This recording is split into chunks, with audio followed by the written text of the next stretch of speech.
Tahun 2020 menjadi tahun yang berat bagi perekonomian global. Satu demi satu negara berjatuhan ke jurang resesi. Bahkan negara tetangga seperti Singapura telah resmi resesi. Sebagai negara yang ikut merasakan dampak COVID-19, Indonesia pun tak terhindarkan dari ancaman resesi. Oleh karena itu akan kami ulas untuk Anda dalam ancaman resesi semakin pasti.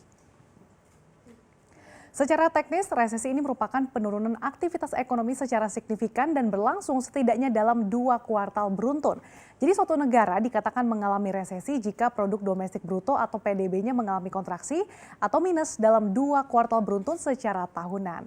Dan kita lihat lembaga Research Center of Reform on Economics atau KOR Indonesia memperkirakan di tahun 2020 pertumbuhan ekonomi Indonesia berada di level minus 2%.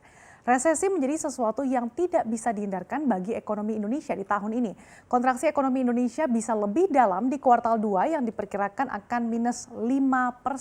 Pasalnya pada kuartal kedua ini wabah pandemi COVID-19 telah menjadi isu di banyak negara termasuk Indonesia. Pembatasan sosial berskala besar atau PSBB sudah diterapkan di berbagai kota di Indonesia, sehingga aktivitas ekonomi menjadi terhambat, konsumsi rumah tangga pun terdampak signifikan. Kemudian di kuartal 3 diperkirakan akan minus 3%.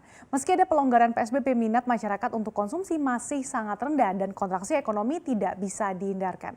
Kemudian di kuartal 4 ini masih minus 2%. Kemudian selanjutnya ada Bank Dunia yang dalam proyeksi terbarunya memperkirakan ekonomi Indonesia tidak tumbuh alias stagnan di 0% pada tahun ini. Karena pertumbuhan ekonomi diperkirakan 0% ini dengan asumsi bahwa ekonomi global mengalami resesi dalam karena pembatasan aktivitas masyarakat dalam negeri yang dalam kadar yang moderat, kemudian tidak ada gelombang kedua dari pandemi. Namun apabila situasi memburuk, bisa saja ekonomi mengalami kontraksi. Dalam skenario kedua atau skenario berat, Bank Dunia memperkirakan ekonomi Indonesia ini akan terkontraksi atau minus 2% pada 2020 jika resesi global ternyata lebih dalam. Kemudian pembatasan sosial domestik diberlakukan kembali dan lebih ketat.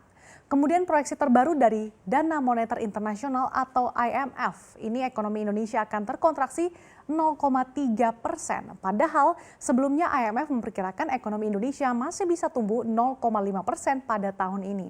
Namun IMF memperkirakan bahwa pertumbuhan ekonomi Indonesia ini akan kembali melesat 6,1% pada tahun depan. Kemudian ada juga riset dari Japan Center for Economic Research atau GCER. Dalam survei terbarunya menyebutkan bahwa ekonomi Indonesia akan mengalami kontraksi beruntun pada kuartal kedua hingga akhir tahun. GCER menyebutkan PDB Indonesia pada kuartal kedua di tahun ini akan mengalami kontraksi hingga 3,2%. Kemudian masuk ke kuartal ketiga ini ekonomi Indonesia masih dalam kontraksi 1,2% atau terjadi resesi di kuartal itu. Kemudian di kuartal keempat ini masih minus 0,1%. Nah di tahun ini GCER memproyeksikan bahwa pertumbuhan ekonomi Indonesia akan minus 0,3% dan diramal baru pulih di angka 4,7% pada tahun 2021. Nah kemudian secara keseluruhan kita lihat ini Morgan Stanley memprediksi pertumbuhan ekonomi Indonesia sepanjang tahun 2020 minus 1%. Morgan Stanley memperkirakan ekonomi Indonesia pada kuartal 2 ini akan minus 5%. Kemudian pada kuartal selanjutnya yaitu Juli hingga September ini perekonomian Indonesia diramal membaik meski masih minus di 1,5%. Artinya akan terjadi resesi di kuartal ketiga ini. Kemudian di kuartal keempat diprediksi masih minus 0,5%.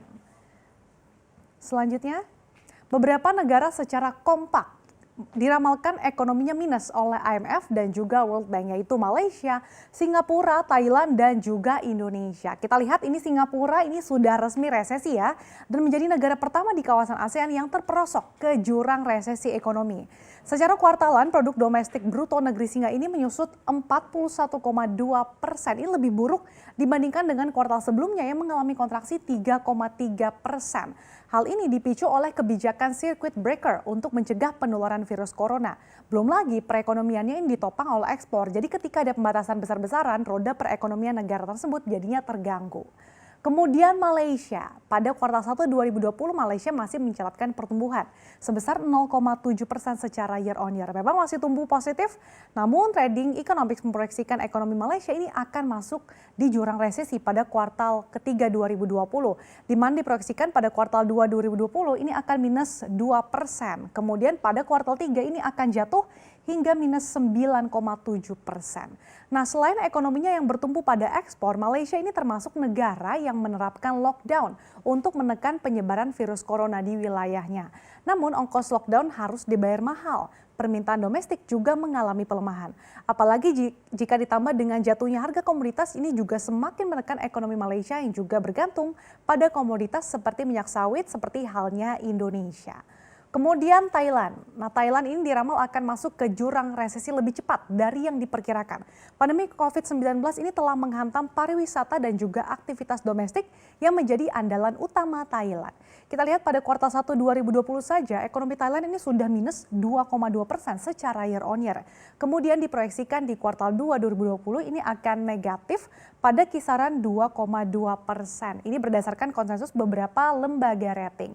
Sementara itu, Trading Economics memperkirakan ekonominya akan lebih dalam, yaitu anjlok hingga terkontraksi 17% di kuartal 2 tahun 2020 ini.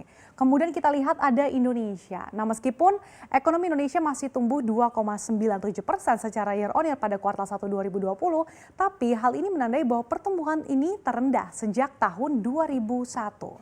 Padahal di kuartal terakhir tahun 2019, ekonomi Indonesia masih mampu tumbuh di angka 5% secara year on year. Jika melihat wabah COVID-19 baru merebak sebulan di tanah air saja, ekonomi sudah sangat tertekan, apalagi di kuartal 2 ketika PSBB secara masif diberlakukan. Nah, Menteri Keuangan Sri Mulyani memperkirakan ekonomi kuartal 2 ini akan turun dalam kisaran minus 3,5% hingga minus 5,1% atau dengan titik tengah yaitu 4,3% terkontraksinya. Kemudian pada kuartal 2 ini juga akan terjadi kontraksi lantaran penurunan yang cukup tajam di berbagai sektor mulai dari manufaktur, perdagangan, pertambangan, dan juga transportasi. Nah, pertumbuhan ekonomi Indonesia pada kuartal 2 diproyeksikan banyak pihak ini kan akan negatif. Kalau itu benar terjadi dan juga berlanjut hingga kuartal ketiga, maka Indonesia memasuki jurang resesi ekonomi. Pemerintah sendiri memperkirakan ekonomi pada kuartal 3 2020 berada di minus 1% sampai dengan tumbuh 1,2%.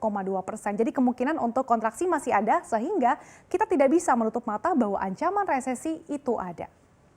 Selanjutnya kita lihat apa dampak resesi bagi masyarakat. Yang pertama adalah gelombang PHK dan juga pengangguran. Ketika ekonomi mengalami penurunan, produktivitas ini kan akan turun, yang berarti kapasitas produksinya rendah, sehingga perusahaan mengambil langkah pemutusan hubungan kerja atau PHK. Alhasil, jumlah pengangguran akan melonjak. Pasalnya perusahaan atau penyedia kerja ini sudah tidak bisa lagi menanggung gaji karyawan karena dampak pandemi COVID-19. Kemudian daya beli menurun. Nah, dengan kondisi ekonomi yang negatif ini, ada potensi masyarakat kehilangan pendapatan secara drastis, sehingga daya beli otomatis akan menurun. Kemudian ini kemiskinan akan bertambah. Nah, ketika perekonomian menyusut berarti lapangan kerja menurun. Dan ketika lapangan kerja menurun berarti angka pengangguran meningkat yang berimplikasi pada angka kemiskinan bertambah. Bank Dunia saja memprediksi akan ada 5,5 hingga 8 juta masyarakat Indonesia yang jatuh dalam kemiskinan karena pandemi ini.